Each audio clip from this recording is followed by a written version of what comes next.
แห้งเฒ่าแห้งรอเกิดมาแต่โดนบ่มีคนเอิ้นข่อยว่าพอแห้งเฒ่าเท่าใดผัดแห้งลอเงึดแท่นอเงึดงอเจ้าของสิ้นหลายพอสอผัดแห้งรอเพิ่มขึ้นเป็นกองแง้งแวนเบื้องหน้าเจ้าของเกี่ยงอ่องต้องป่านบ่าวสำน้อยอยากเท่าอยากโทหิวปินโตเข้าวัดเข้าว่า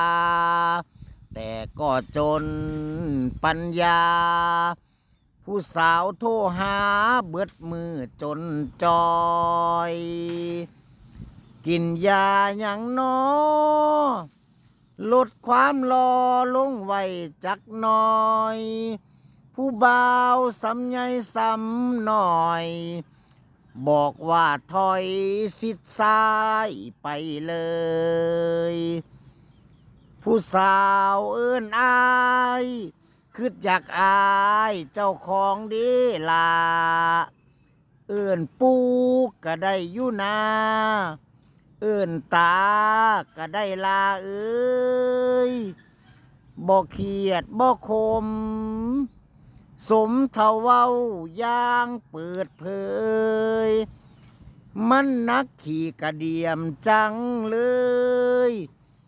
ลาเอ้ยอย่าเอิ้นผู้บ่าวแต่ก่อนแต่หลัง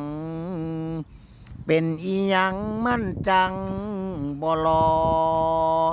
ถึงน้อยกะเตี้ยมอตอดำคือตอบ่เกียงบ่ขาวผู้หายคือผีจนบ่มีผู้แส่ผู้สาวเป็นหยังคือหนุ่มสำเทาอุกหลายเด้เฮาแห้งเฒ่าแห้งลอ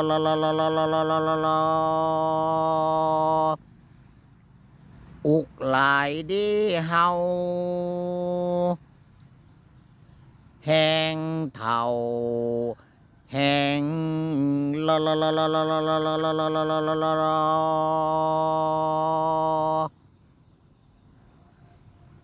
แห้งเฒ่าแห้งรอส่งความสุขมอบความ